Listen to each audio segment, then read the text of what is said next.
Veterans, there's so much I could say, but I would be remiss if I didn't do this. Lift every voice and sing till earth and heaven rings. Ring with the harmonies. It's all right if you stand for the Black National Anthem. Amen. Let our rejoicing rise high as the listening skies. Let it resound loud as the rolling sea. Sing a song full of the faith that the dark past has taught us. Sing Oregon. Don't all black. We don't live in Portland, and so it's so nice to see so many people in the same room. I feel so good. I always feel invigorated. I have prepared notes, I promise, but I cannot move forward without acknowledging some of the people in this room who have meant so much to me in so many different ways. Even before I knew them, and certainly after, and this is not in any order, please. Judge Adrienne Nelson, my dear sister, and you know what I mean when I say that. I love you. I'm so happy to see you. I know we're busy and we don't get to physically see each other in person as much as we would like, but it is a pleasure to see you and sit next to you and rub shoulders. And I'm gonna get as much time with you here at that table as I can, because I know we're gonna 1, 2, 3 break, and you'll go back to work, and I'm gonna go back to work, and we'll be busy. But can we please just give a round of applause? This amazing woman was the first Black woman appointed to the Oregon Supreme Court, and is the first Black woman ever to be appointed as a federal judge in the state of Oregon. Tremendous woman.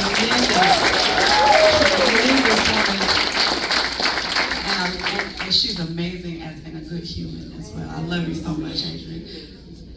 Judge Yolanda Watkins, I know you did. I know that you didn't think I was gonna have the money. She's gonna get me. Y'all start timing me after I'm done with these. But Judge, you know that's my sister, and I love you. And I'm not gonna talk too long about you, because I know you don't want me to even say this much, but I love you so much, and you know I love you, and you're my table bestie forever, ever. Amazing woman in her own right. Can we please give it up for Judge Yolanda Watkins, who is doing an amazing job in becoming Blackness, and is a tremendous mind and judge, and just cares about the people and the law and upholding that. And we're so grateful for you to be here. But I'm grateful that I can call you my sister and my friend. And it's so good to see you. Senator James Manning. Oh my goodness gracious.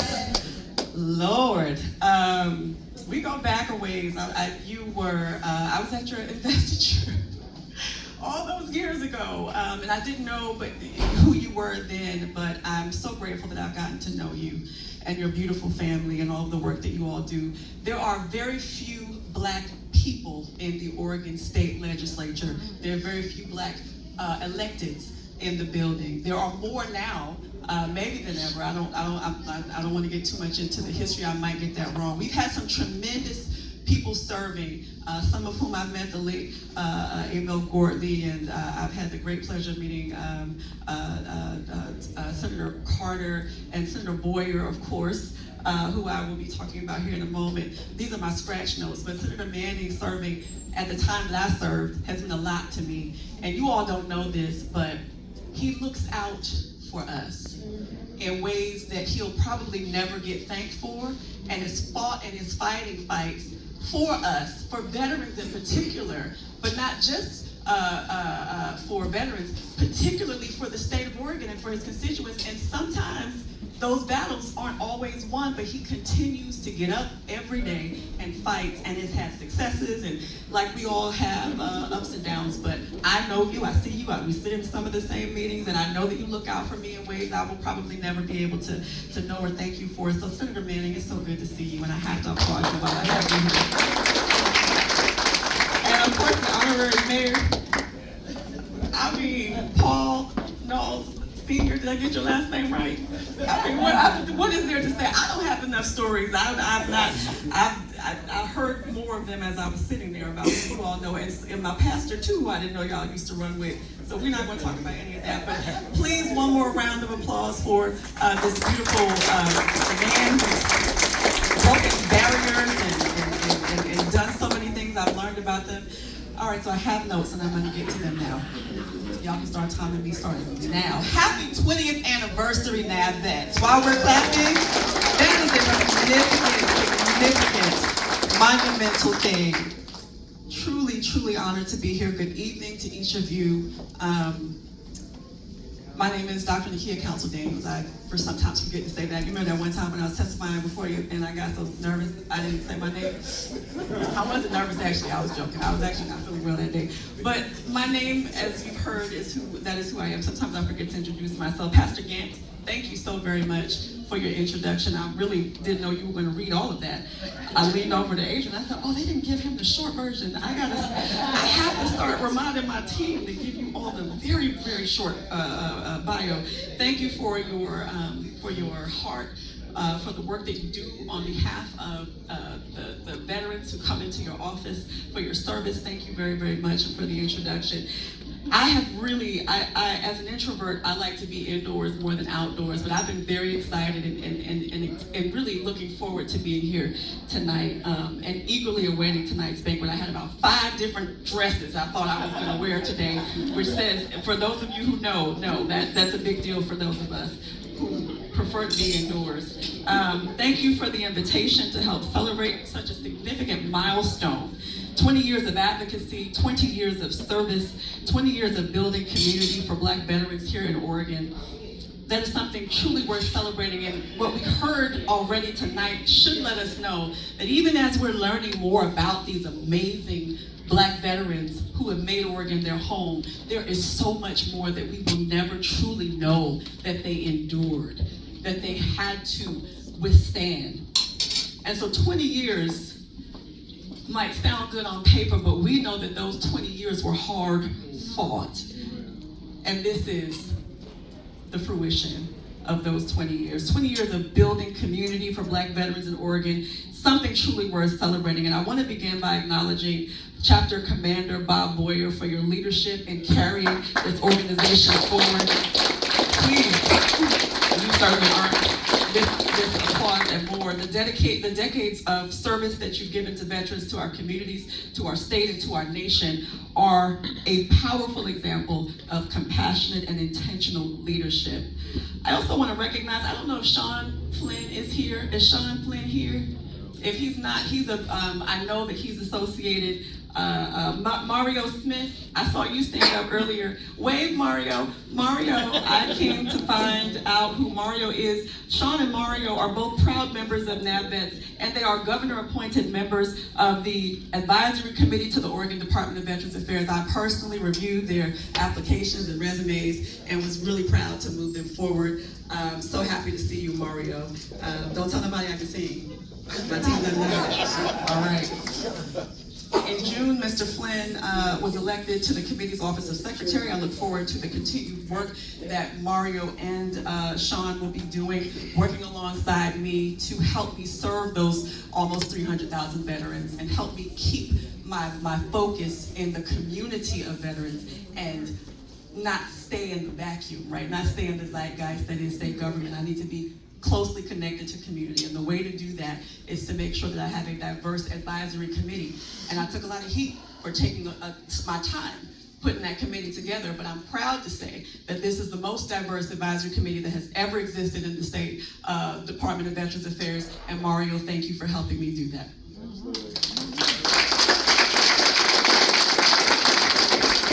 So before I speak to you tonight as as the director of the Oregon Department of Veterans Affairs, I'd like to speak to you simply as a Black veteran. And I want to say personally, thank you. Thank you for your service. Each of you served. Can everybody who has served in the military, please stand, because I didn't get to see everybody who, if you can, and if you can't stand, just wave your hands. This room, that you have lived and shown, not only through your military service, but often through the additional burdens that come with serving in the military while being Black in America. Thank you to your families who carried that service alongside you, and most of all, thank you for continuing to serve your communities long after you took off the uniform. Like all of us here in this room understand, military service doesn't end when you leave active duty. The mission simply changes, right? The truth is, at the heart of NABVETS, more than 50 years ago, NABVETS was founded because too many returning Black veterans were coming home to unemployment, they were coming home to inadequate housing, barriers to health care, and in many cases, blatant denial of access to the benefits they earned through their service. What began as a movement grew into the nation's first and still only Black veteran organization, chartered by Congress, mind you, which is no small feat, and recognized by the U.S. Department of Veterans Affairs as a veteran-serving organization. And for the past 20 years, this Portland chapter has carried that mission forward here in Oregon, ensuring that Black veterans never have to navigate that journey alone again. And probably like many of you, military service has been woven into my family's history for generations. Both of my grandfathers, James and Wheeler, were drafted into the U.S. Army during World War II. And like so many Black men of their generation, their options were limited. Not because of their talent or lack thereof, not because of their intelligence, but because of their race. One of my grandfathers, the late Bishop James Lott Smith, the one who was Pentecostal that I mentioned a moment ago, served as an Army cook, one of the few roles available to Black service members at that time. He served honorably. He was buried with honor. That's actually when I found out that he had actually served, because he had never really talked about it, only just a little bit. And like many veterans, he rarely spoke about his military experience. What he spoke about was service. After returning home, he, along with my grandma Martha and their 19 children, built firstborn, I had to call my mother to check, and I started counting. 19 children. First, they built Firstborn Holiness Church by hand. A pillar in his rural North Carolina community, Bishop visited the sick and shut-in. He offered hope and help to those in need. He established a food pantry and a family relief shelter and other community serving institutions that are still serving his community today. And above all, Bishop preached the gospel until the day he went home to glory. The world had MLK. The world had Malcolm. The world had Medgar. I had him. My grandfather was the most important man in my life. His generosity shaped me, his love covered me, his strength empowered me, and his humility inspired me. I got my own history lesson of servitude as a little girl sitting next to him in his favorite chairs. He prayed for anyone who knocked on his door or anyone who called his phone. He and my grandma would feed anyone that was hungry. They didn't seem to have much, but they never went without, and they never turned anyone away in need. I learned then what I practice now, that our people have never waited for equality before answering the call to serve. He modeled before me and my siblings and cousins that we always show up for each other when it counts. We lead when called upon, we give with a pure heart, and above all, we strive to love our neighbors as ourselves, as we read in the book of Matthew 22, 37 through 40. I won't read it, but read it at your leisure. I do have it here in my notes, though. And that didn't change when he was called to defend a country that didn't defend him when he returned.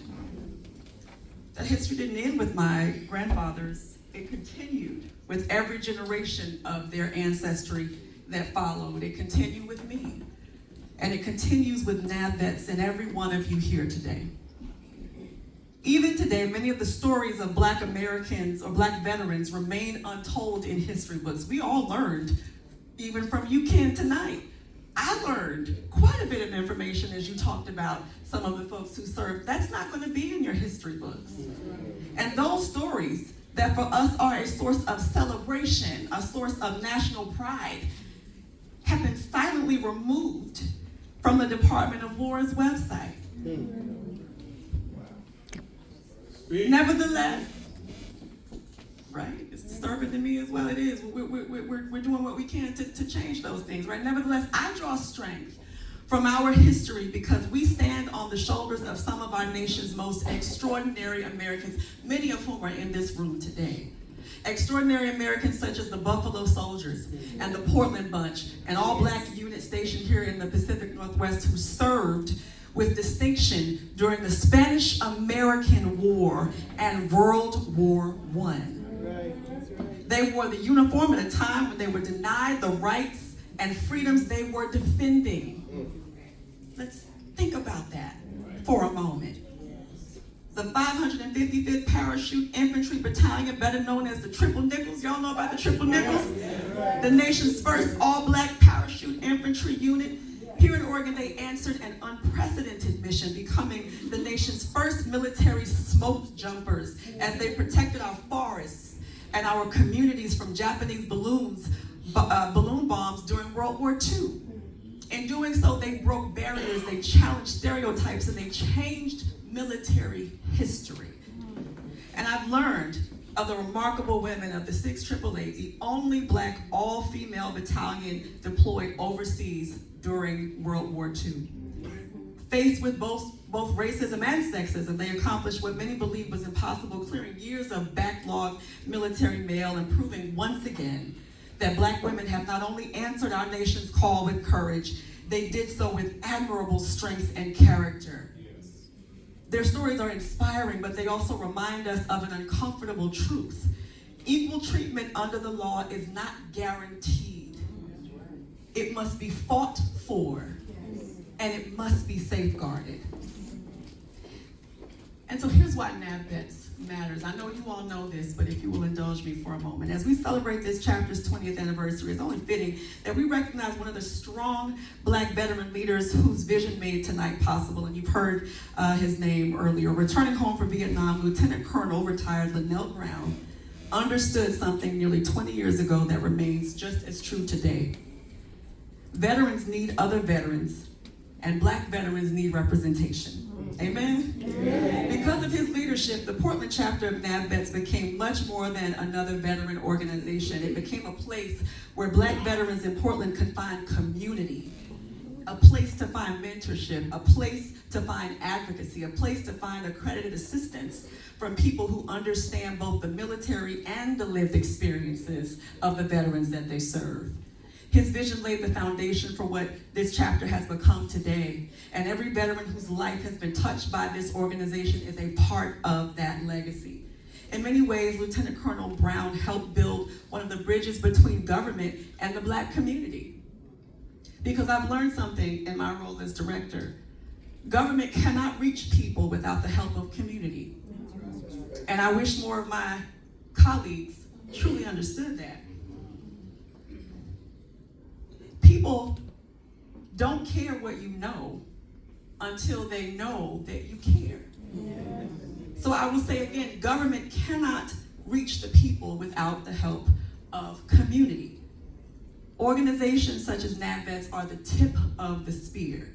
You know the veterans in your communities who are suffering from health-related concerns. You know the stories behind the veterans' homelessness and suicide statistics. You know the families who are struggling to make ends meet. Over the last 20 years, you know generations of veterans who have tried to get services just to be denied. And as we have always done, you took it upon yourselves as a community to fill the gaps for those veterans. Over the last nearly decade, the state of Oregon has invested millions in lottery funding for veteran services across the state. These investments expanded funding for statewide access to free claims and assistance in all 36 counties, on 6 tribal lands and through the national veteran service organizations such as NABVETS. Community service partner grants have expanded community-based veteran services, special advocacy, and outreach. However, one of the questions that I ask myself and one of the questions I ask my team is a simple one, and that is, who aren't we reaching? If government leaders are serious about serving our constituents equitably, we must ask the question, no matter the outcome. Who doesn't know that they're eligible? Who doesn't see themselves reflected in the veteran community? Who doesn't see themselves reflected in the Oregon Department of Veterans Affairs? And when I looked honestly at those questions, Black and brown veterans were a part of that answer. I know this because I was one of them. When I got out of the military, I didn't know that I was a veteran. They never used, in active duty, they didn't use the term veteran. I didn't know, I thought you had to be an older white man wearing an insignia hat at Golden Corral on Veterans Day. I thought those were the veterans. I didn't realize that I, too, was a veteran. As a Black woman serving in the U.S. Army, living in Oregon, I did not consider myself a veteran or even consider the benefits that exist beyond the GI Bill. Centering the needs of Black and brown veterans and other veterans who have been disenfranchised by a systemic and systematic and unjust policies throughout our nation's history is not easy, as you can imagine. Meaningful change rarely is. Sometimes people ask me, why? Why am I investing so much energy and outreach to specific communities? As a matter of fact, there are people in positions of power who regularly attempt to challenge my vision to include Black and brown veterans, not only in our outreach and engagement efforts, but even have taken issue of the support of organizations such as NABVETS. I mention this not to alarm anyone, but as a matter of fact. However, I need everybody in this room to know I am undaunted, I am unmoved, and I will not change course. My resolve, I will not. My resolve is stronger than it ever was. All the noise, and it is noisy, does for people like me is fuel my fire. And the reason is because I know I'm on the right side of history. Because I know that this agency must serve every Oregon veteran, not simply the veterans that we have grown accustomed to serving over the years. If you go into our building once we finish our remodel, what you'll see, because we've been 81 years, we're 81 years old, ODVA, there's a long line of pictures of white men. And then here I go on the very end. I sure am. Oh yeah. Oh, they know I'm there. And so to do so, we must build trust with the people in the communities who have been historically disenfranchised.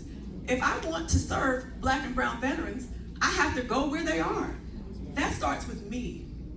When I ask, and I am often asked, when asked, both overtly and covertly, why are you intentionally focusing on veterans who have been historically underserved?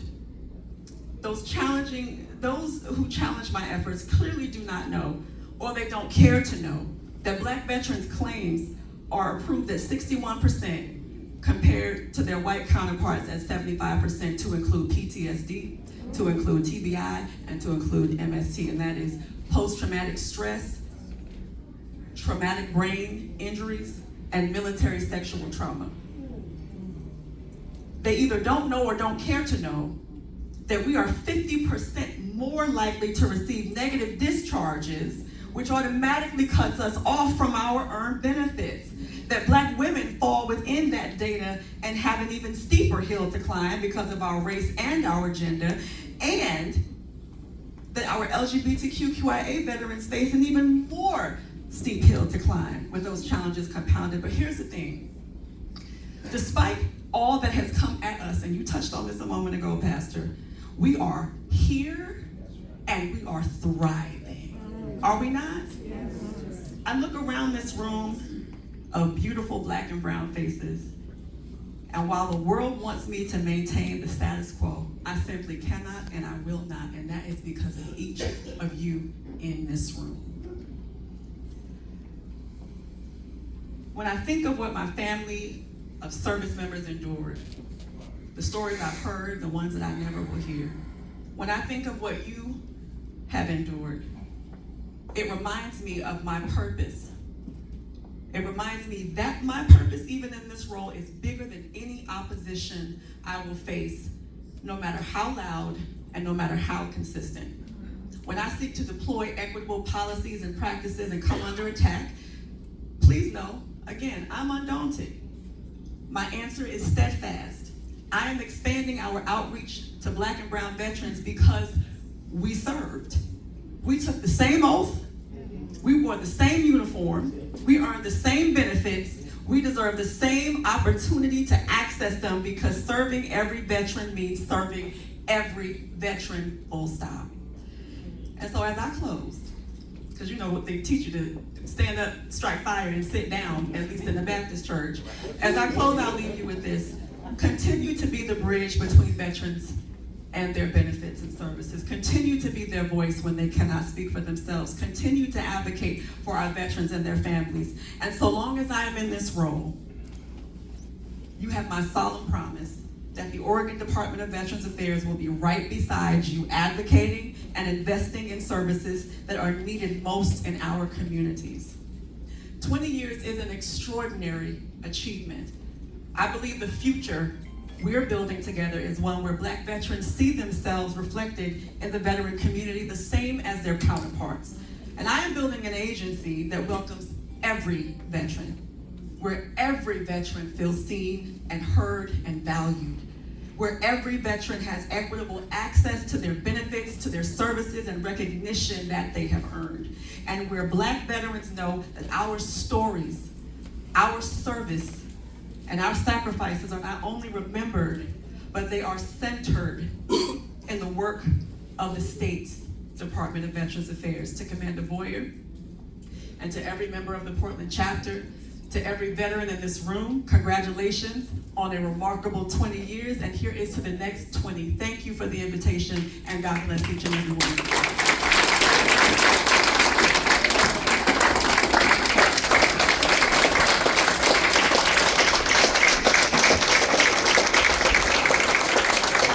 We've got Dr. Campbell, if you don't mind, please, Dr. Daniels.